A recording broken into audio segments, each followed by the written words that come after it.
Hey, Danny Falcone. So this is the Victor 6B. It might not be focusing on the Victor emblem. I'm dealing with a phone that's about 6 or 7 years out of date. But anyway, this is the bell. It has been trued. There's multiple signs of it being trued, but it was trued by the best available in St. Louis. Now, Bill Meyer used to have a shop called St. Louis Woodwind and Brass, and I really missed that shop. It closed. Bill closed it last March when Corona happened. Sad about that, but anyway, the engraving is pretty crisp.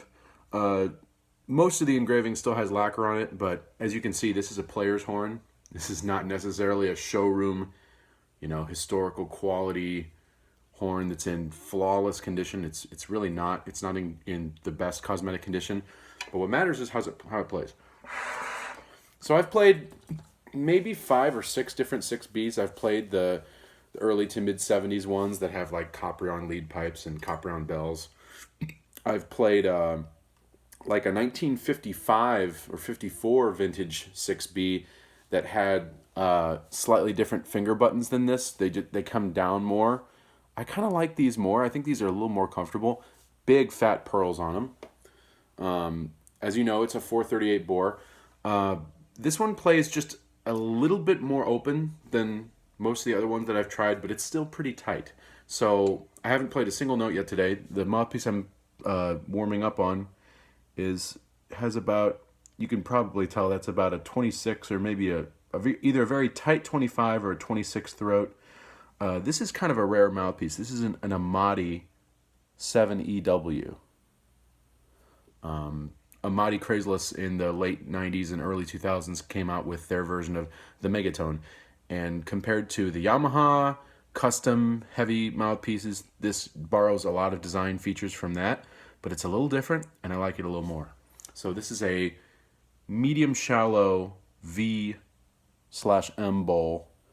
I'd say it's probably around 640, 645, about as small as I can handle in terms of diameter, but it's a V-ish cup with a slight bowl to it. So this is for playing really, really loud high notes. So at least above high C. So pardon me while I warm up for a second.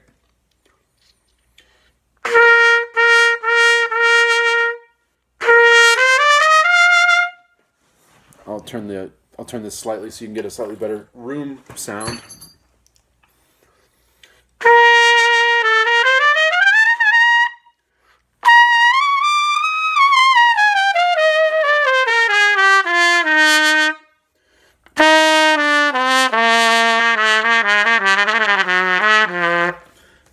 I haven't played a single note yet today, so bear with me.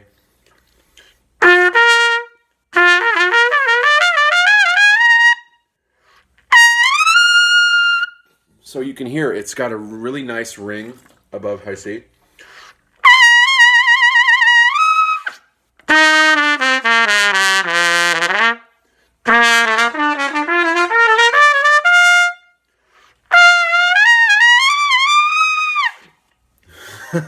Yeah, I don't shy away from the high notes in the first couple minutes of practicing. I just go right on to them.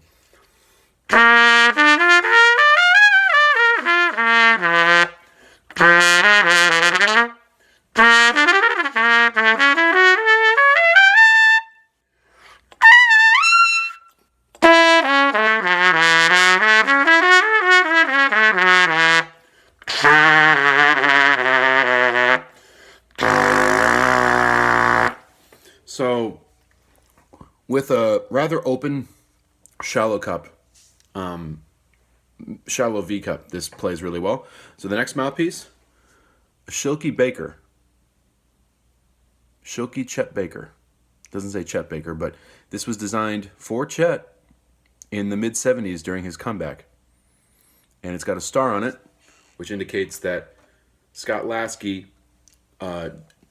tweaked the walls of the cup to make it play a little more efficiently than it normally would. But it's still got a humongous back bore and I'd say a 26 throat, just a little bit bigger than average. So this is the jazz tone, if you will. Now, mind you, I've already played a couple double G's and a couple high F's, and I haven't really warmed up, so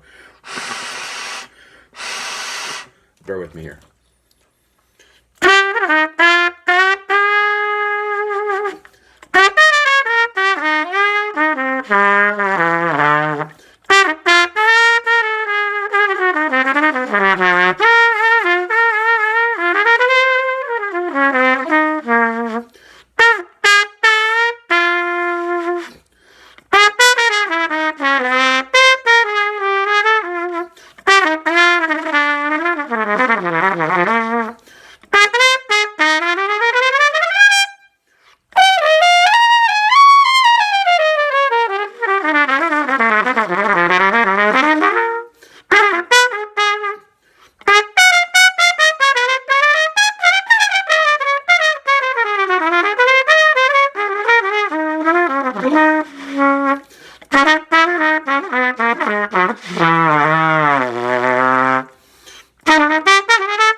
So yeah, you can get around on this thing really easy. I don't know if you know Jeff Stockham, but specifically he said these mid to late 50s 6Bs are some of the best small group jazz horns. Now I know some guys play them for lead. For me, when I play lead, I push a little bit more air and I rely on really tight throats. And as I said earlier in my messaging, I just don't like the cons with tight throat mouthpieces. It's just too much back pressure. Okay, so this third cup is about as close to flugelhorn as you can get on a trumpet cup. It actually literally is a flugelhorn cup. This is a Yamaha 14F4.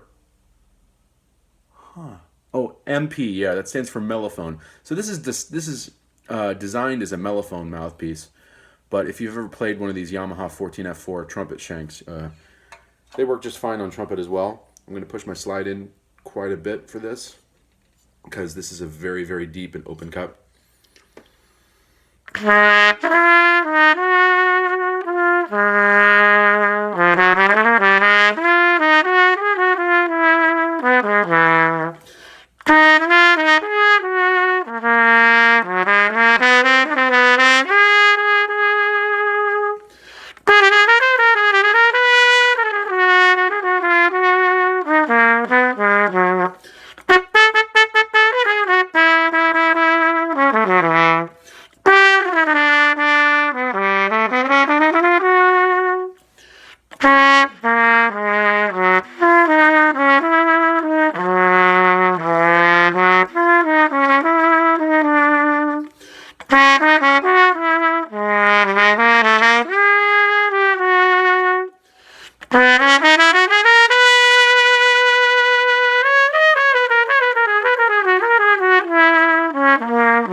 So this horn can pretty much do anything. If you like medium tight horns, this will do it.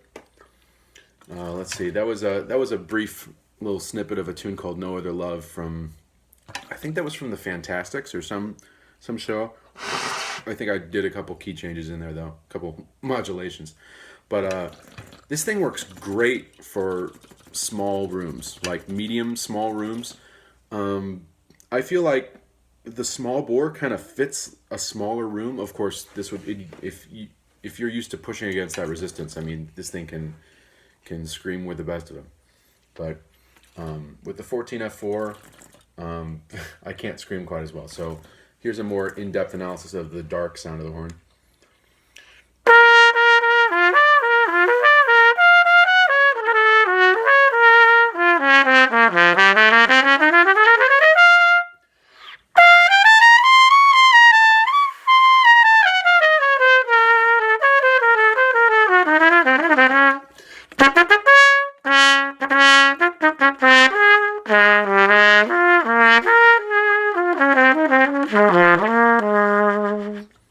So there you have it, 1950s mid to late 1956 B. Conn.